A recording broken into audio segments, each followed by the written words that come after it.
तो हमारा 10.2 शुरू होता है, तो यहाँ हम लिख लें 10.2, ठीक है। तो 10.2 का पहला क्वेश्चन, तो 10.2 में क्या बोलता है, एक बिंदु P से एक वृत्त पर स्पर्शरेखा खींची गई। ये हमारा, हम सारे क्वेश्चन तो कैसे मदद करें, डायग्राम, ठीक है। यहाँ मान के क्यों की स्पर्शरेखा कैसे जा सकती है, ऐसे जा सकती है, ठीक है। इससे ऐसे हमारी स्पर्शरेखा चली गई। तो इसके बाद इसकी जो लंबाई, स्पर्शरेखा की लंबाई क्या है, 24 सेंटीमीटर है, ठीक है। क्यू से केंद्र से दूरी, मतलब केंद्र को मान के चलता है यहाँ पर है, ठीक है। अब केंद्र को ऐसे मिला देते हैं, केंद्र को क्या ऐसे मिला देते हैं। तो केंद्र से क्यू की दूरी कितनी गई है, 35 दे दी गई। कितनी देर, 35, ठीक है। तो हमें बताना क्या, त्रिज्या, क्या बतानी है हमें इसकी, त्रिज्या। तो त्रिज्या ज्ञात करनी थी, ये त्रिज्या, ठीक है। तो आपको पता है दो चीज़ दे रखे, तीसरी भुजा निकालेंगे तो कौन सी फॉर्मूला है, पाइथागोरस, कर्ण स्क्वायर प्लस, हाँ ऊपर लिख दे पहले पाइथागोरस प्रमेय, ठीक है। इसकी मदद से हम क्या कर रहे हैं, इसका सॉल्व कर रहे हैं। कर्ण स्क्वायर आधार प्लस लंब, ठीक है। ये कोई फॉर्मूला चेंज नहीं होता, सेम फॉर्मूला रहता है, पाइथागोरस का फॉर्मूला यही है, ठीक है। इसी को सॉल्व करना। कर्ण कितना होता है, 24, ठीक है। आधार कितना हमारा, आधार हमारा ये है 25। लंब हमें दे रखा है, नहीं दे रखा, तो लंब को लंब लिख दूंगे, ठीक है। 2 4 4 कितना होता है, 5 7 6, और इसका क्या होता है 625 प्लस लंब, ठीक है। तो हम क्या करेंगे, इन दोनों को माइनस कर देंगे, तो लंब हमें एक बार के लिए यहाँ पे लिख देंगे, ठीक है।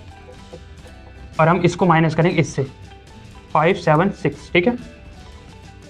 इसको हमने इससे क्या कर दिया, माइनस, क्योंकि बराबर निशान था तो हमने इसको इधर लिया है और इसको हमने उस साइड लिख दिया, ठीक है।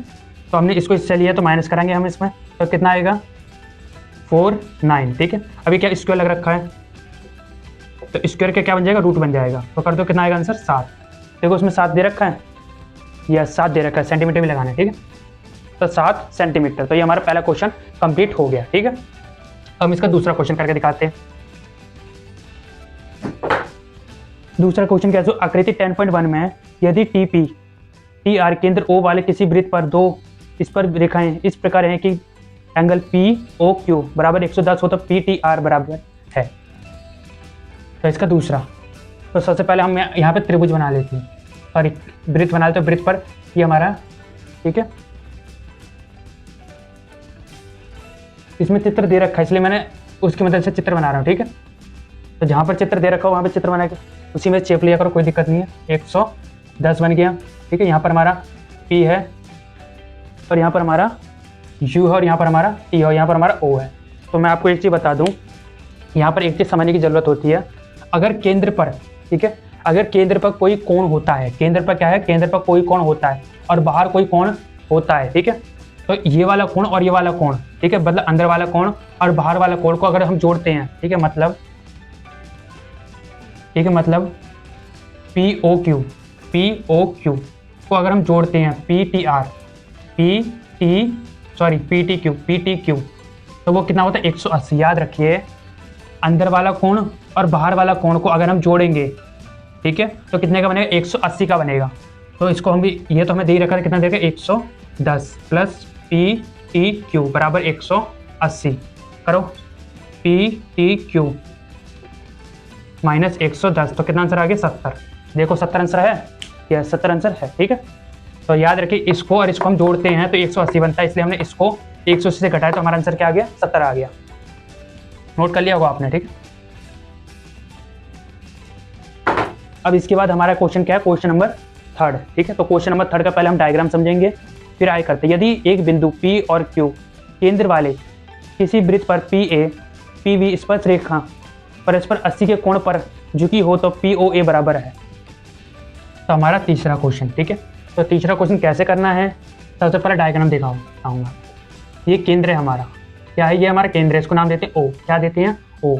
बाहर, ठीक है, बाहर एक कोण है, नाम दे दिया हमने उसको P की दो स्पर्श रेखाएं, एक ये है, इसका नाम है A, और एक ये है, इसका नाम है B, ठीक है। इसको ऐसे मिलाओ, ठीक है, और इसको ऐसे मिला दो। तो इस तरीके से हमारा ये डायग्राम बन चुका है, ठीक है।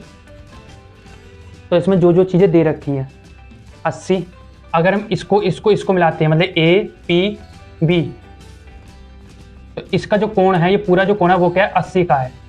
तो अब अगर इसका 80 का है, मतलब ये पूरा 80 का, तो आधा कितना का होगा, 40 का। तो इसका मतलब ये कोण कितना का बन गया, 40 का, क्योंकि 80 के पूरा है। ए पी बी ये पूरा क्या है, 80 का है, तो आधा कितने का होगा, 40 का। तो हमें यहाँ पे 40 ऑटोमेटिक दिमाग से हमने 40 लिख दिया। ठीक है। इसी के साथ साथ वृत्त पर कोई बिंदु, वृत्त की अगर कोई भी बिंदु केंद्र से जुड़ती है, वृत्त पर कोई बिंदु किससे जुड़ रही है, केंद्र से जुड़ती है, तो वो जो कोण बनता है वो हमेशा 90 डिग्री का बनता है। ठीक है। यहाँ पे मैं लिखता हूँ, ठीक है, वृत्त की कोई बिंदु, ठीक है, केंद्र से मिले तो क्या होता है, 90 डिग्री का कोण बनता है। ठीक है। तो कोई भी बिंदु वृत्त, मतलब वृत्त पर क्या है, कोई बिंदु है, वृत्त की जो बिंदु है वो क्या केंद्र से मिल रही है, तो कितना कोण बनेगा, 90 का। बट कभी कभी क्वेश्चन में घुमा के ना हमें अंदर इसका कोण भी दे दिया जाता है। ठीक है। बट जहाँ पर अगर कोण ना दिया जाए, समझ जाना कि जो वृत्त पर बिंदु है, वृत्त की बिंदु अगर केंद्र से जुड़ती है, तो कितना कोण बनाएगी, 90 का। क्यों, क्योंकि ये क्या होता है, लंब होता है। ठीक है, क्या होती है, लंब होती है। ठीक है। इसके कारण कोण कितना का, 90 का। तो हम इनको अब जोड़ेंगे, मतलब ए ओ पी को। ठीक है। तो पहले एंगल देखते हैं, ए पी ओ प्लस, पहले मैंने क्या लिया, ए पी ओ ले लिया। ठीक है। अब मैं क्या लूँगा, ओ ए पी, ठीक है, प्लस, क्योंकि इसमें 3 है, ये हमारा बन गया 90 का। ठीक है। ये हमारा बन गया 40 का। अब एक और कोण होगा पी ओ ए, ये वाला कोण। ठीक है। तो एंगल पी ओ ए बराबर एक त्रिभुज है, कितने का बनेगा, त्रिभुज 80 का। ठीक है। तो ए पी ओ कितने का हमने लिखा रहता है, 40 का, क्योंकि आधा है इसका। ठीक है। इसके बाद ओ ए बी, तो ये हमारा 90 का है, प्लस पी ओ ए, तो पी ओ ए दे रखा है, नहीं दे रखा। ठीक है। तो पता चलो ये कैसे आया और ये कैसे आया। ठीक है। तो इन दोनों को जोड़ दो और इधर माइनस कर देना।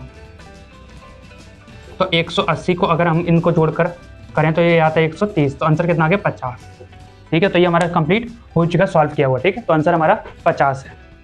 अब इसको नोट कर लिया होगा और आपको पता चला 90 कहाँ से आया।